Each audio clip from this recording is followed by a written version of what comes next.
9 minus A10, and they tell me that AN, which is the area of any triangle,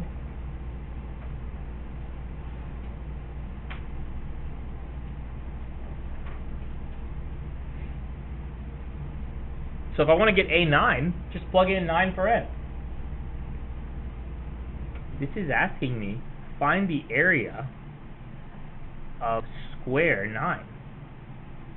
This is saying, find the area of square 10. And this tells me the area of any square. Let's just plug in 9 and plug in 10, and let's see what we get, and then we'll subtract them.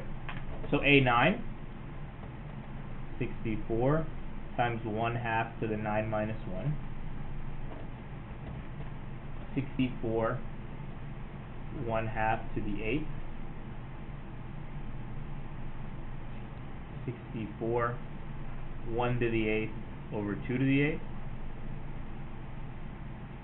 Remember, when you have a fraction to an exponent, the exponent distributes to both the numerator and the denominator of the fraction.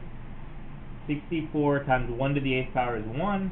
2 to the 8th power, 2, 4, 8, 16, 32, 64, 128, 256.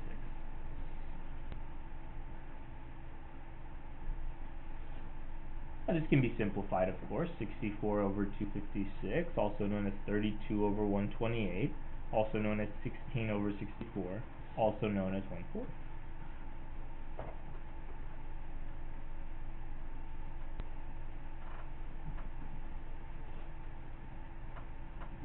Let's find A10 using the same exact process.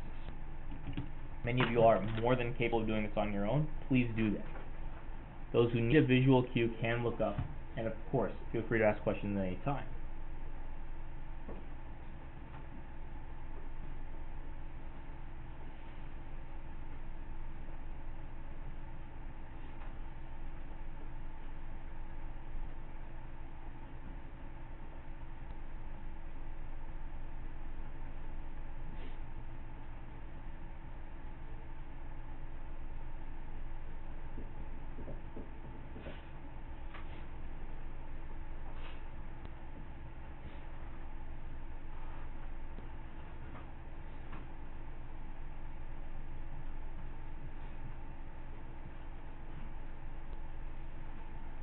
If you agree with me on A10, go ahead and do the subtraction. A9 minus A10. If you have questions, please ask.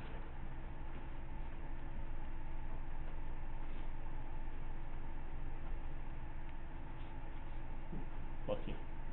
You're welcome.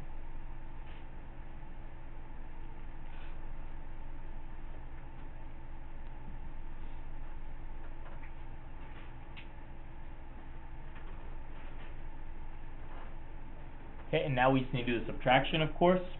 A9 minus A10, that's what they really wanted. That's what they were asking. Of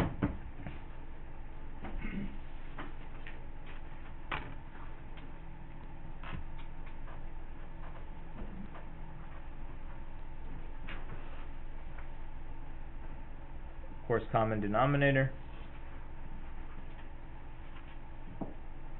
Then they want you to explain it.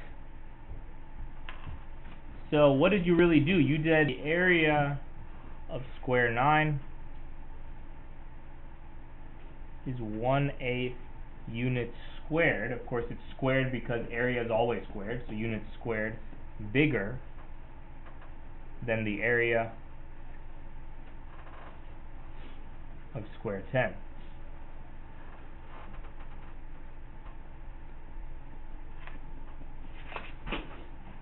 Let me take questions on that before we go to part E.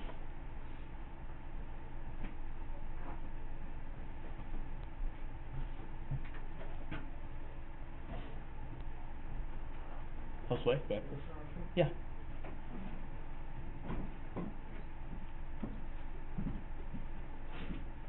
Okay. Let's go ahead and go to E.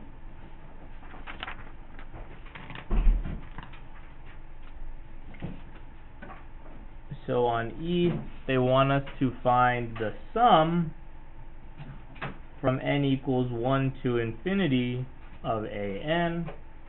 Another way of thinking about it is they want us to find the sum as n goes from 1 to the infinity AN, we already know what that is. That's the area, which is this.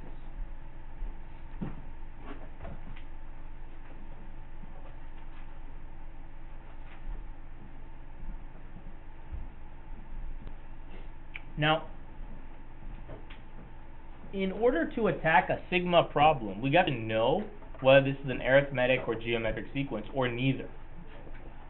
So let's take a look. Let's plug in a few terms to see if we notice a pattern. So I'm going to say if n equals 1, 1 minus 1 is 0, 1/2 to the 0 power, of course, is 1. 64 times 1 is 64. If n equals 2, 2 minus 1 is 1. 1/2 to the first power is 1/2. 64 times 1/2 is 32. If n equals 3, 3 minus 1 is 2. 1/2 squared is 1/4. 64 times 1/4 is 16. What I'm noticing, of course, is r equals 1/2. Many of you all could have gotten this from looking right here, and noticing that the 1/2 is raised to the exponent. So if we have a geometric with r equal to 1/2, we know r is less than 1, therefore this must converge. We talked about convergent and divergent sequences before the break. If this converges, then the infinite sum, as we talked about, is a1 over 1 minus r. Plug in what you know.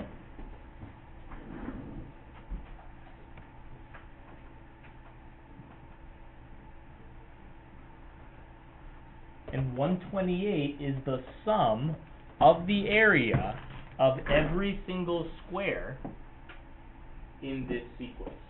So square 1 has this area, square 2 has this area, square 3 has this area, square 4, blah, blah, blah, blah, blah. If you add them all up, we'll get 128. Questions on part? Brianna, you have a question?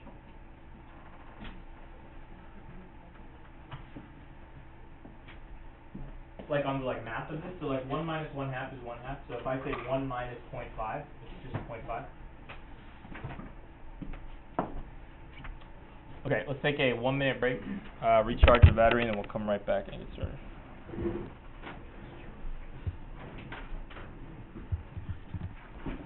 So bottom of page 2 should say 3, -2 for the coverage.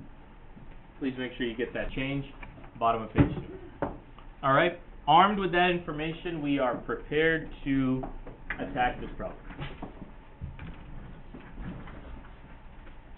So 1a, given the vertex -1, 4, that's right up here,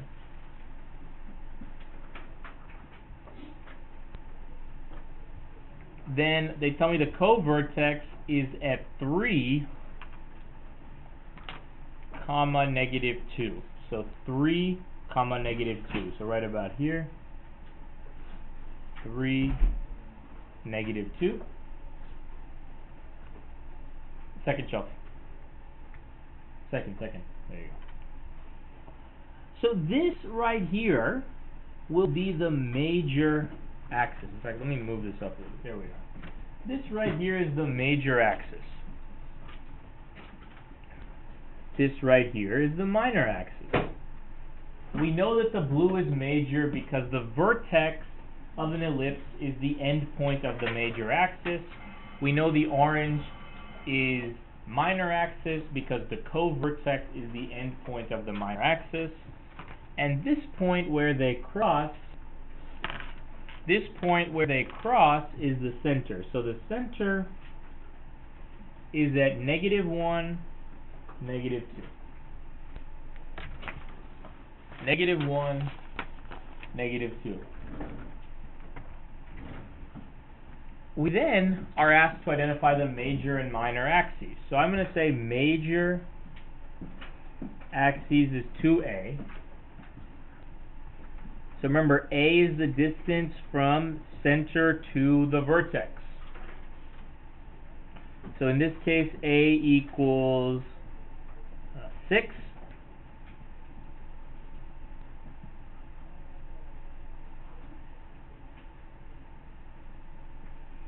So we have our major axis.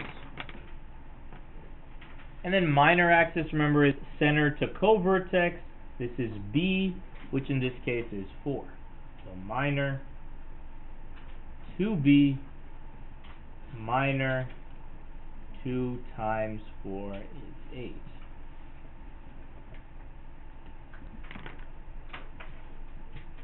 Alright, so we got major, we've got minor. Got the center.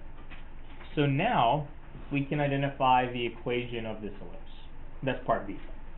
So are there any questions on part A before I go to B? Again, if you got A, go ahead and write the equation on your own. You don't need to wait for me.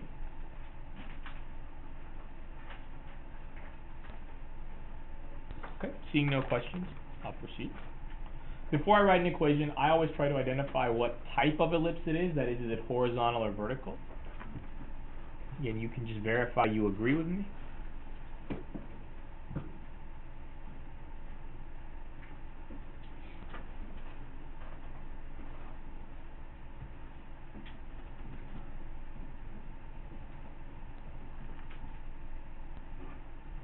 I'm just going to plug in what I know.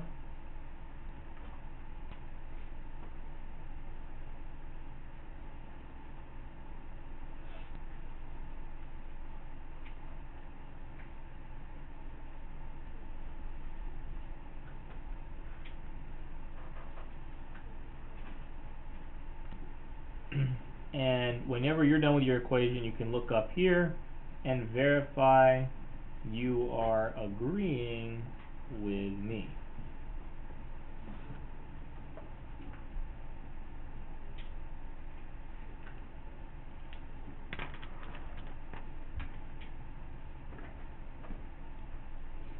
So any questions on A or B?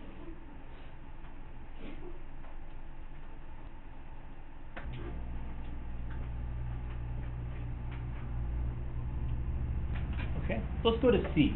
C asks us to identify the foci. When we're thinking about foci, there really need to be only 3 things that come to mind, and then we can attack the problem. And those 3 things, and I'll unfreeze it in 1 second. The 3 things you want to think about for the foci are the following. 1, that they are on the major axis. 2, that C is the distance from center to focus.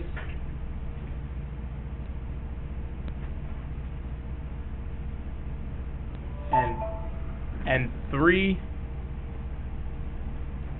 that C equals square root A squared minus B squared. Those are the 3 things you need to know.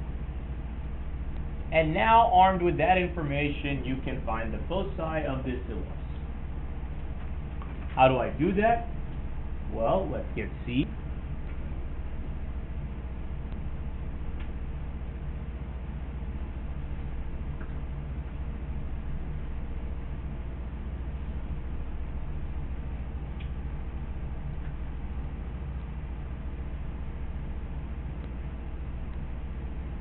Center, as you recall, was this.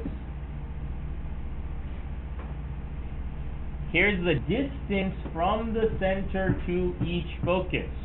Here's the center. So we need to add and subtract this to the center to get the 2 foci. So the foci are located at -1, -2 plus or minus root 20. There's often the question of why do we add the root 20 to the y coordinate, not the x coordinate?